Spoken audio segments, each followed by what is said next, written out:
وكالعادة قبل ما نبدأ ما تنساش تعمل لايك واشتراك في القناة وصلي على النبي عليه أفضل الصلاة والسلام. وتعالى اما أقولك فيلم النهاردة. بيبدأ الفيلم في حيدر أباد في الهند، وبنشوف روهيت وهو بيقول إنه شخص عادي بيعيش حياة عادية، لكن اللي حصله من أسبوع عمل منه شخص تاني. وبنشوفه وهو بيلبس كيس قماش على وشه وبيمسك حبل في إيده، وبيروح لأوميكار اللي بيكون واقف جنب عربيته وبيهجم عليه وبيحاول إنه يمسكه بالحبل، بس أوميكار بيزقه وبيخنقه وبيحاول إنه يشيل القماشة من على وشه علشان يعرف هو مين. لكن روكيت بيزقه وبيرميه من فوق العربية، وبيقوم أوكمار وبيضربه، بس روهيت بيربط إيده بالحبل وبيضربه، فبيبعد عنه أوميكار لكنه بيقع من فوق العمارة. وروهيت بيمسك الحبل وبيقدر انه يسحبه، وبيربط ايديه الاتنين ورجله وبيرميه في اوضه في عماره لسه بتتبني، وبياخد منه تليفونه. وبنرجع بالزمن لاسبوع فات، وبنشوف وزير الداخليه ساتشيف وهو بيزور عميد كليه الحقوق وبيطلب منه انه يدخل الكليه 40 طالب زياده، لكن العميد بيرفض وده بيضايق الوزير، وبيتصل بواحد من الطلبه اللي بيكون تبعه وبيبداوا عمليه شغب، وبنشوف الطلاب بيضربوا في بعض والمكان بيبقى في حاله فوضى، وواحد بيجري وبيقفل باب الكلية بالقفل. وبنشوف أوميكار اللي بيبقى أخو الوزير وهو بيقتل واحد من الطلاب بإزازة مكسورة في بطنه، واحد تاني بيتضرب وبيحاول إنه يهرب. في نفس الوقت بيمسك أوميكار طالب تالت وبيرميه من فوق الكلية وبيموت. واحد من اللي اتضربوا قدر إنه يخرج من باب الكلية ويستنجد بالناس، وبيهرب أوميكار من الكلية. في نفس الوقت بيبقى روهيت والمساعد بتاعه سادو في طريقهم لشغله، وبيشوف اللي بيحصل في الكلية، وبياخد هو وسادو الطالب المصاب على الموتوسيكل بتاعه وبيروحوا بيه للمستشفى. وبيطلب الطالب من روهيت وهم في الطريق ان لو حصل له حاجه انه يبلغ الاعلام ان السبب في الشغب اللي حصل هو وزير الداخليه ساتشيف. وبيوصلوا روهيت للمستشفى وبيطلب من الدكتور انه يعالجه، وبيبقى محتاج دم من فصيله او سالب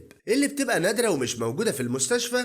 فبيخرج روهيت وبيطلب من الناس في الشارع ان اي حد يتبرع بالدم، لكن محدش بيتبرع. فبيلاقي مجموعه بنات معلقين كروت تعريفيه، وبيعرف ان انجالي نفس الفصيله، فبياخدها تتبرع بالدم، وبتكون خايفة لكن بتوافق، وبتفقد الوعي بعد ما بتشوف الدم. وبيقعد روهيت جنبها لغاية ما بتفوق، وبتوصل مامة الطالب وبتشكره على اللي عمله مع ابنها. وبتفوق انجالي بعد ساعات وبياخدها وبيعزمها على عصير، لكنه بيتفاجئ ان محفظته مش معاه، فبيطلب منها انها تدفع وبياخدها وبيوصلها لبيتها، وبيقول لها انه هيبقى يديلها الفلوس، وبيمشي وبيسيب انجالي مذهولة من تصرفاته، خصوصا انها مش معاها رقمه. وبيروح روهيت لمامته وبيحكي لها على اللي حصل، وبتكون متضايقة من تصرفات الشرطة، وبتقوله ان لو باباه كان شرطي عايش ما كانش وقف ساكت. وتاني يوم بيروح روهيت لشغله وهو بيكون مهندس، وبيقول له سادو انه ما كانش لازم انه يتدخل وينقذ الطالب. فبيقول له روهيت ان لازم كل واحد يساعد علشان البلد حالها يتغير. فبيقول له سادو ان الكل عارف ان اللي ورا اللي حصل هو الوزير، لكن محدش هيقدر يتكلم، وبيطلب منه انه يخليه في حاله علشان ما يحصلوش حاجة.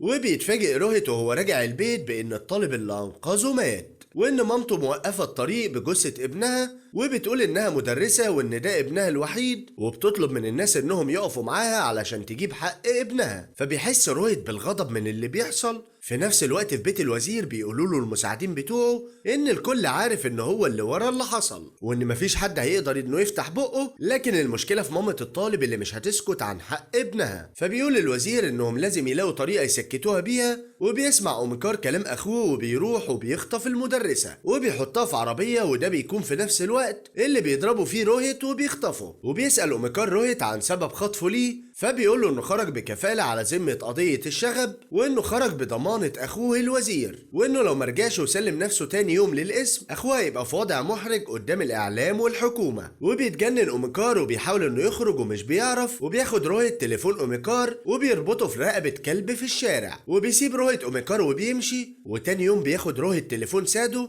وبيكلم كل القنوات وبيقول لهم ان اخو الوزير هرب.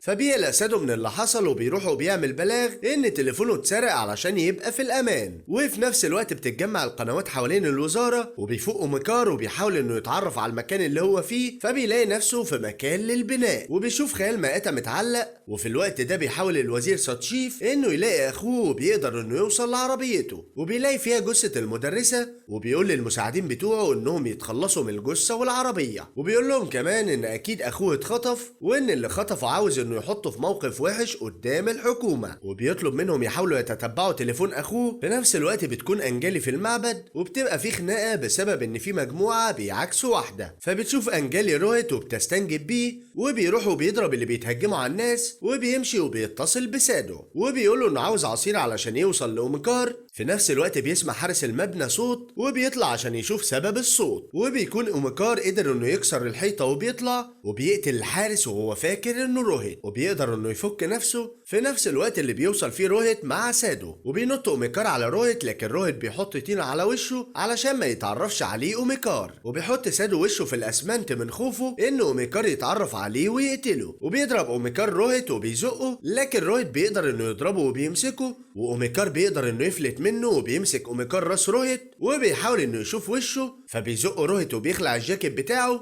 وبيلف حوالين راس أوميكار وبيضربه، وبينجح انه يمسكه ويحبسه تاني. في الوقت ده بيكون الوزير بيتتبع تليفون اخوه، لكنه بيتفاجئ انه مع كلب. في الوقت ده بيكلمه رئيس الحزب وبيبلغه انه لازم يقدم استقالته. في نفس الوقت بيطلب المفتش من الضباط انهم يقبضوا على ساتشيف، لكنهم بيكونوا خايفين من انهم يقبضوا عليه، فبيتطوع راجنوت وبيقول انه فاضل له 10 ايام ويخرج على المعاش، ونفسه يعمل حاجه لبلده قبل ما يخرج على المعاش. وبياخد روهيت سادو للمستشفى عشان يعالجه من الاسمنت، وبيكون ساتشيف مستخبي في اسم الشرطه مع الضباط المرتشين، وبيفكر انه يوصل للي خطف اخوه، وبيعرف من دكتور المستشفى ان في واحد هو اللي جاب حالة الطالب اللي مات، وانه جاب واحدة اتبرعت بالدم. وتاني يوم بيوصل الوزير لانجالي وبيسألها عن شكل روهيت، لكن بيوصل الوزير لكمين اللي عمله راجنوت، فبيطلب الوزير من انجالي انها تنزل، وانها لو عرفت اي معلومات تتصل بيه وبيديها رقمه، وبيقدر راجنوت انه يقبض على ساتشيف. في نفس الوقت بتشوف انجالي روهيت وبتروح وبتاخد منه رقم تليفونه، وبتبقى وقعت في حبه. وتاني يوم بتشوفه وهو بيكلم واحدة وبتمشي وراه، وبتوصل له وهو واقف على الأوضة اللي فيها أوميكار، وبيتفاجئ بيها روهيت وبتسأله عن البنت اللي كان بيكلمها. في الوقت ده بتقع الفيزا بتاعتها ومش بتاخد بالها، وبيقول لها روهيت ان البنت كانت بتسأل عن عنوان،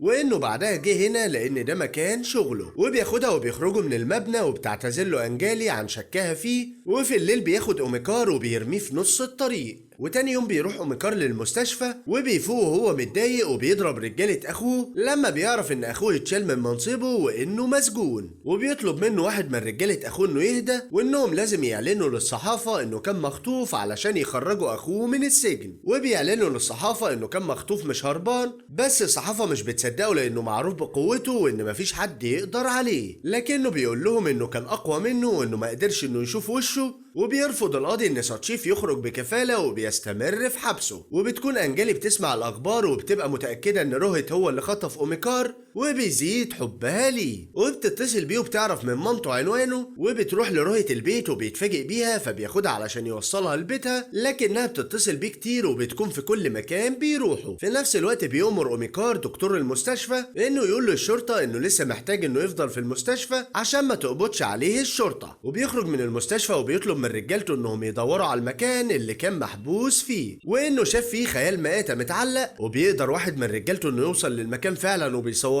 له، وبيطلب منهم انهم يوصلوا للرقم اللي اتصل بالقنوات والاعلام. وبيقدر انه يوصل لسادو اللي بيكون الدكتور قدر انه يفك الاسمنت من على وشه، وبيكلم أوميكار سادو وبيعرف مكانه، وبيقول له سادو ان تليفونه اتسرق وان اللي سرقه اتصل منه بالاعلام، فمش بيصدقوا أوميكار وبيحاول انه يعرف منه مين اللي اتكلم في تليفونه. وبيزق أوميكار بالغلط فبتخبط سادو عربيه، وبيعمل نفسه انه في غيبوبه علشان يقدر انه يهرب من أوميكار اللي بيطلب من الدكتور انه يبلغه لما سادو يفوق من الغيبوبه. وبيرجع أوميكار لاوضته من تاني. وتاني يوم بتوصل الشرطه للمستشفى علشان يقبضوا على أوميكار لانهم وصلوا لجثه الحارس، وبيتهموه انه كذب في حكايه خطفه لانه ازاي قدر انه يقتل الحارس وهو مربوط. فبيضرب أوميكار الظابط بمقص، وبيقدر انه ياخد مسدسه وبيضرب الباقي، وبيهرب من المستشفى، وبيوقف روهيت بالصدفة وبيركب معاه وبيهدده بالمسدس انه يهرب من عربيات الشرطة اللي بتجري وراه، وبيتصل برجالته عشان يقابلوه. وبيقدر روهيت انه يهرب بأوميكار من عربيات الشرطة، وبيضرب أوميكار عربية مليانة بأنابيب الغاز قدام عربيات الشرطة فبتنفجر،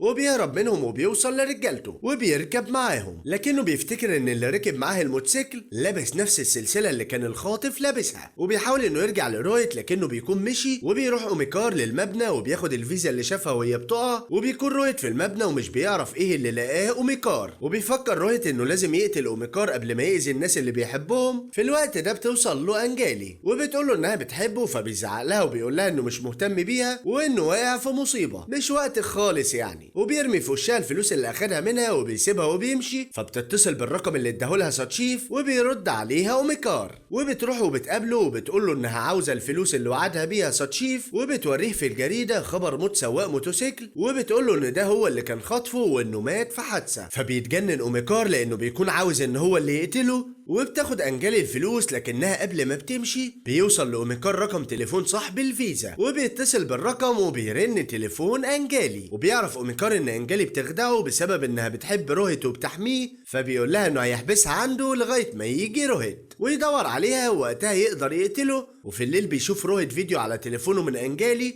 بتقول له انه حبها ليه حقيقي، وبيحاول انه يتصل بيها لكنها بتبقى مربوطه ومش بترد عليه، ومش بيعرف روهيت انها مخطوفه. وتاني يوم بيعرف ان انجالي بقالها يوم ضايعه، وبيبلغ اهلها الشرطه. وفي نفس الوقت بياخدها اوميكار وبيدور على مكان تاني علشان الشرطه بتدور عليه. وبيكلم مساعد ساتشيف الضابط المرتشي وبيطلب منه انهم يكلموا ساتشيف، فبيدخله التليفون وبيكلم اوميكار اخوه، وبيقول له ساتشيف انه يهرب علشان رجاله الشرطه اتفقوا انهم يقتلوه علشان قتل زمايلهم في المستشفى. لكن اوميكار بيقول له انه مش هيهرب قبل ما يقتل اللي خطفه. وبيدخل راجنوت وبيخبي ساتشيف الموبايل، وبيقول له راجنوت ان اللي خطف اخوه ده بطل. وقتها بيشوف راجنوت الموبايل في جيب ساتشيف وبيعرف ان الضابط مرتشي وبيلومه. وفي الوقت ده بيقدر ساتشيف انه يسحب مسدس الضابط وبيحاول انه يقتل راجنوت، لكن راجنوت بيكون اسرع منه وبيقتله. وبياخد اوميكار انجالي وبيروح للمبنى اللي كان محبوس فيه وبيحطها مكان خيال المآتة. وفي الوقت ده بتقدر الشرطة وروهيت انهم يوصلوا لتليفون انجالي اللي بيكون مربوط في كلب، فبيعرف روهيت ان اوميكار هو اللي خطف انجالي، وبيحس وقتها انه بيحبها فعلا وبيروح يدور عليه لكنه مش بيقدر انه يوصل له. وبتحاول انها تلفت انتباهه لكنه مش بيشوفها، وبيكلمه اوميكار وبيقول له انه عرف مكانه. فبيجري روهيت وبيرجع لبيته علشان يحمي مامته، وبيوصل اوميكار ورجالته وبتقفل عليهم مامة روهيت وبتطلب منه انه يأدبهم. فبيمسك اوميكار السيف وبيكون عاوز يضربه، لكن روهيت بيضربه هو ورجالته بالمرجحة وبيحدفهم على الارض، وبيقدر انه يقتلهم بالسيف اللي في ايد اوميكار. وبيجري وراه اوميكار في البيت بالسيف وبيضربوا بعض، وبيقدر روهيت انه يضرب اوميكار. وبيوصل المساعد بتاعه وبيضربه روهيت، فبيخاف وبيقول له ان انجالي في نفس المبنى. فبياخد اوميكار وبيرجع للمبنى،